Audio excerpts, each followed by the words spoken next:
We have questions coming up, and I can see there's a lot of activity actually in the chat discussion box, which is wonderful amongst you in regards to a question that was posed. And so, Jody, I'd really like to have your perspective on this as well. Do you feel as though giving children's information to kindergarten staff ahead of time leads kindergarten staff to already having a certain mindset of the child before they ever enter the classroom? And this has been a large discussion. Oops, go ahead. Yeah. Okay, that is an excellent question, and it is something that we talk a great deal about. We try to make the information we share with kindergarten teachers very positive as best we can. But we also don't want, and for most of our children who are transitioning, it is positive information that is being shared. I love the letters that teachers do, because even for that child that may have some challenges, our teachers do a great job of framing it in a way that this is what we do to help this child be successful, as opposed to this is what this child cannot do, or this is what this child does that's going to drive you crazy. I talked earlier about the family map. That is one piece of information that we do not share with kindergarten teachers. It has some highly sensitive and personal information if parents are open and honest as they're completing the map. And we feel like that if we assure them that it's going to stay within our program, we get more honest information. So we don't share that piece, because we do feel like that if a parent has shared that there is, there are drugs in the home or things like that, that in the context they've shared it with us, we've asked that question in a very helping context, and we don't want someone to take that and misconstrue it, or to have a predetermined opinion of that parent or that child. So I think, it is something to look at. I'm going to be real honest. I know kindergarten teachers, there are some that I think go through those folders with a fine-tooth comb. I think there are some that, are really the type that want to just kind of find out when they walk through the door. So we provide some information. In our state, all of our children are tested within the first 2 weeks of school. So, not exactly the best for transition practices, but then, they will get in additional information with that. But what I think our teachers really try to do is for those children that are maybe have some challenges, maybe have some unique situations that because we've spent 1 or 2 years with them, have found out some strategies that are successful, we want to make sure that kindergarten teacher knows that going in. Great. And so to follow up on that, how does your school district help to ensure that pre-K teachers and kindergarten teachers have similar school readiness expectations for children? And, that is a wonderful question, and if we can figure that one out, all of us, I think, the transition process would be so much easier for children. I will say that our relationship with our kindergarten teachers is developing and growing. We have a Reggio-inspired approach in pre-K that does not transfer at this point in time to kindergarten, but it is starting to, and we are so very excited. We have a statewide initiative called Project Lead the Way, and so our elementary schools are moving more towards a project-based type learning, and so they're starting to come to pre-K teachers to figure out how to do this. And so it's kind of a neat thing, because now they needed us before to help teach kids how to walk in line and those types of things and sit on the carpet. And now we're really, having some great conversations about what instruction should look like. In Arkansas, we have brand new, actually, state standards that were just approved and are just now rolling out. We have a document that aligns our state standards for pre-K with our K-12 and specifically K standards to help kindergarten teachers see that, this is, yes, it may sound like this in kindergarten, and when you look at what pre-K children are doing or look at our standards, helping them to see that, this is what we do in pre-K that makes sure that every child knows every letter of the alphabet. And it may not be worded exactly the same way, but to help them to see that bridge.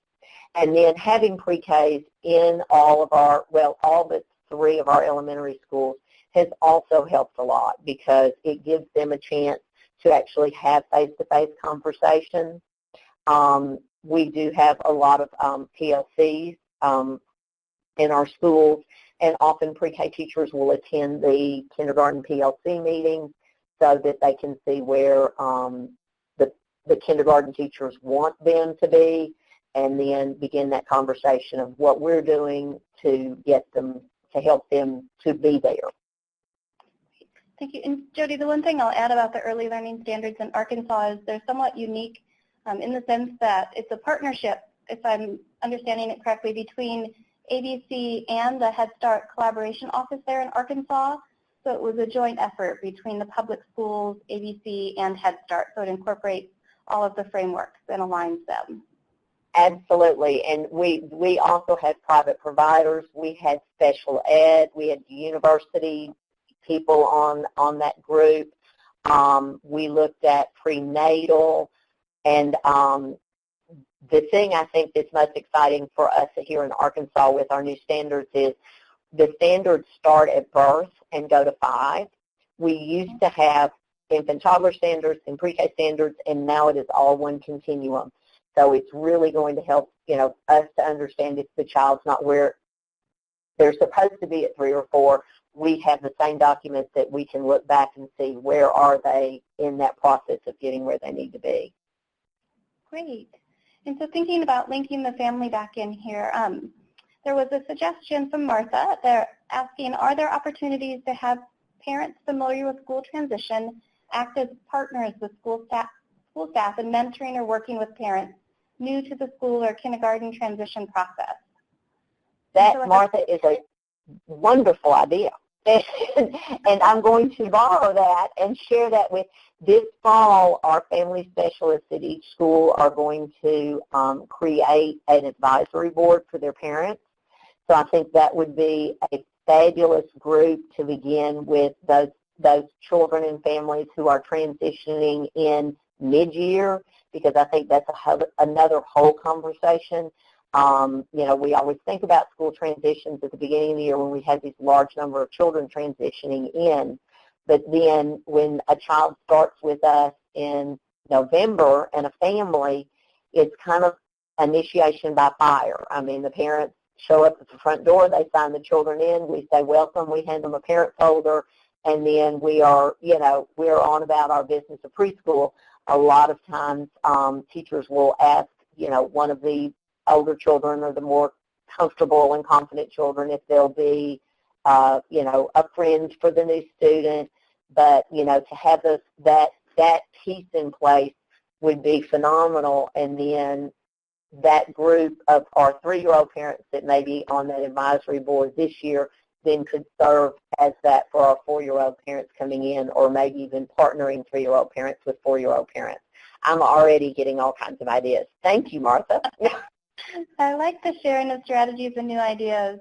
Our next question focuses on the implementation strategies that you have. So it sounds like within your district you are linked with the pre-K and the district schools. But what about engaging pre-K public providers and or Head Start across the district? So how have you done that? We try to work very closely with our private providers as we are transitioning children into kindergarten, because we certainly want those children to have just as successful a experience as our children do. It is different for them because they haven't been in the school system, so they don't come to us with folders and information and someone who has knowledge of that child and family. So we do reach out to all of our private providers as well as Head Start to notify them and let them know about Kindergarten Roundup so that those children and families hopefully can participate in that day.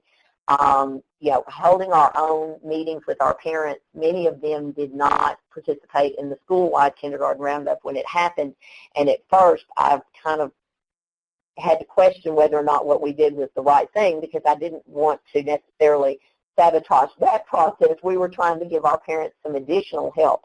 But because of that, it did give parents of children in Head Start, in our private providers, in our HIPPY home-based program, or children that are just coming from home to kindergarten, a little more personal experience because there were not as many district pre-K parents there. It is collaborating with our private providers is something that we try to do a lot, and we have great plans to do on both sides, both with them and myself. And then we get in the business of school and the doors open and we all get really busy. And then at the end of the year we go, oh, yeah, we were going to do that. So we are trying. I think it's a process we are always trying to do a better job at. But we definitely reach out to them and make sure that they know those types of things that are going on so that they, too, will be able to participate in them. Thank you, Jody. And I have a question that I'd like to get Margaret's perspective on as well as Jody's. That came to us before the Bridge event when you were registering. And it's how do you help families understand that readiness is more about social and emotional preparation than academic preparation? We've talked a lot about support and resiliency and building that up. And how do we help families understand that? No, that's a really good question. And I think the focus of a lot of research now has shown the benefits of a growth mindset, promoting positive growth mindsets. One thing that I know that a lot of schools do, and early childhood programs and libraries even, when they meet with parents, they'll talk about, very specifically about some tips. So, potentially talking with parents specifically about, their, determination and grit. It's okay, so for example, if this is, I'm making this up, but if there's a meeting about helping children, with math homework or something like that, it could be, speaking with parents about it's okay to let your child wrangle with the math problem for a little while. It's good for them, to struggle with it and think of it as a challenge. There are games that parents and children can play that promote challenges, games that take a long time to finish, that they have to stick with, even reading books that, sending books home that are longer than your typical children's book and having children really attuned to them. There are little ways and then to talk with parents explicitly about, these ideas, I think go a long way, and then giving them specific activities that they can do that promote these ideas. Thank you. Jody?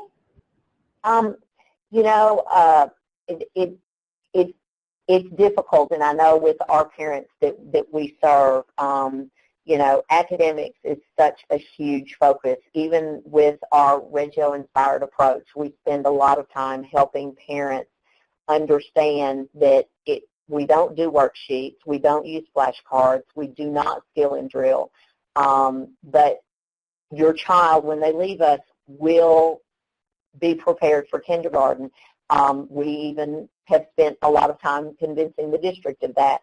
And so, I know that is because so many of our parents were not successful in school. And so they really, they want their children to have those academic skills to be successful. But without the social emotional, without the resiliency, without that piece in place, a lot of times those children that are very, very intelligent, we don't see it. I have many conversations with parents when we have a child that has some behavior challenges or social emotional challenges, and we're trying to get the parent to buy into letting us get this child some extra help. And my point to the parent is that no one's going to see how smart your child is because the social emotional such a huge piece of what they will see, because if the child's having a meltdown, no one's really going to know how intelligent they are. So, we within our program try to really focus on building up, that resiliency, that determination, those skills and capacity to be able to handle those huge changes.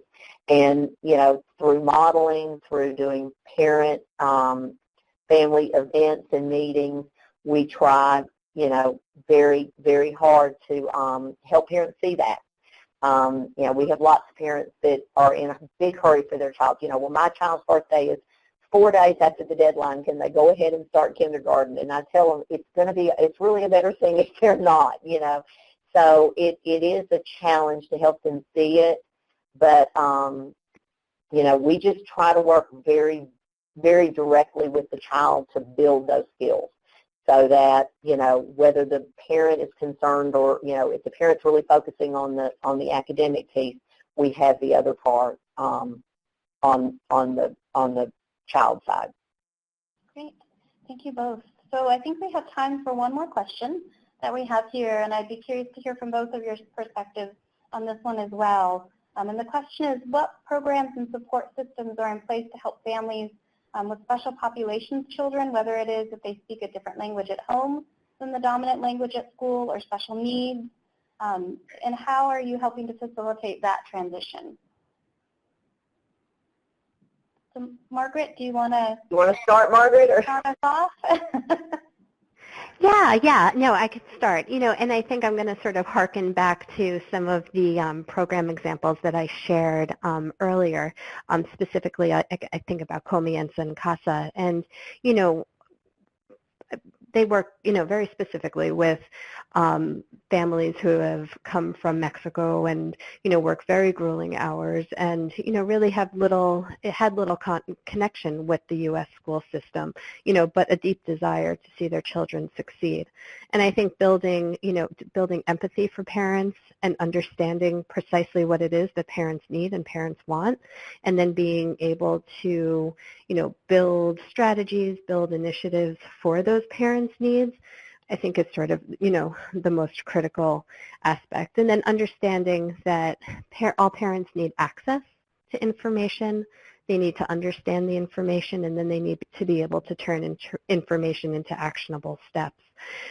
So for families who might not speak English, a lot of times they are erroneously told potentially, or think that they potentially shouldn't speak Spanish at home with their children. So, it's the role of community educators, it's the role of educators to really help parents understand that, it's their role to speak, it's their role to speak with their children in whatever language they feel most comfortable, to use rich descriptive language, tell stories however it is that they want to communicate them, and develop those rich relationships with their children. So, in terms of understanding parents where they are, developing empathy for their needs, and then developing programs that fit those needs. So that's how Comienza and Casa really emerged. That's how they started. They said, if our families are working so many hours that they can't come to regularly scheduled programs, let's purchase them iPads. And let's tell them which apps they might enjoy. And then let's find out which apps they enjoy and find more apps that they can use. And then let's do some home visits when it is convenient for them and find out how everything is going. So being open to thinking differently and, really meeting parents where they are, I think, is a first step to that. Jody, do you want to add more to that from maybe some specific work that you're doing? Well, and it is an increasing challenge for us. Initially, our dual language speaking families were predominantly Spanish speaking families, and this year we have families that speak plethora of languages, and not necessarily someone that can translate for those families. So we feel like these individual family meetings will be a great asset to that transition process, because, they will have the time, if they bring someone with them, because we don't have, like I said, translators for the multiple languages that we are serving this fall. but, to make sure that there is somebody there that can translate and that there's time to have a real conversation to try to, help them. We, to go back to an earlier suggestion by Martha about the families supporting each other, thinking about this question, we actually, that kind of naturally occurs, I think, in some of our non-English speaking families. They've had a friend or a relative who's been through our program, and then they bring them here. So that makes them feel a little bit more comfortable because they, this person that they trust says this is going to be a good place. They're going to take great care of your children. And so they are great ambassadors for our program. Our special needs children, we do make sure if a parent has indicated when they're applying to our program that their child has a special need, we try to contact that parent as soon as we realize that. If there is an IEP already in place, get a copy of that, make sure that our district special services has that so that they can begin to look at it, see if there's additional testing that needs to be done, find out from the parent if they want to continue with their private provider or if they want the school district to provide services. And then our special services program handles all of the transitioning from our pre-K, early childhood special ed to K-12 special ed. And the therapist that works with the child is sitting in on that meeting, as well as the therapist that will receive the child. So they have that opportunity for that communication so that they know as much as possible about that child. Especially with our special needs child, we want to make sure that we have everything in place to meet that child's needs. If it's a child that has some emotional, social challenges, we have a social emotional learning classroom, and I make sure parents that have alluded to that on their application know about it in case if they feel like that's the best place for their child. So we just want to make sure that we have as much information as we can to meet those children's needs and also to help those parents feel more comfortable, because I think it's an even bigger emotional transition for those parents than it is for our English-speaking parents of children that do not have special circumstances. Fantastic. Well, thank you, Jody and Margaret. I really appreciate your willingness to tackle some of these difficult questions. Great questions that have been posed by our participants. It looks like we're out of time. We've made it all the way up to almost 2 o'clock. So I just want to close out by giving a big thank you to Jody and Margaret for sharing their expertise, their knowledge, experiences, and resources with us today. And as a reminder, all of this will be archived on the REL Southwest website. So if you did miss some of those links or want to go back and listen to some of the insights that were provided, you'll be able to do so. And the link will actually pop up and appear to the REL Southwest site here in just a moment. One of the things that we'd like to do is also thank all of you for joining us today and asking such great questions of our 2 expert panelists and challenging them in new ways. We appreciate that. And we'd also like to ask that you do the stakeholder feedback survey for us. And this is something that all of the RELs engage in at the end of our webinars so that we can continue to improve and better understand what it is you need in the ways of research, information, resources. And it should take you just a few minutes if you'd kindly click on that link, and it will also take you to the REL Southwest site. But I think that is it for the day. So thank you all so much, and we look forward to seeing you on our next Bridge event webinar. Take care.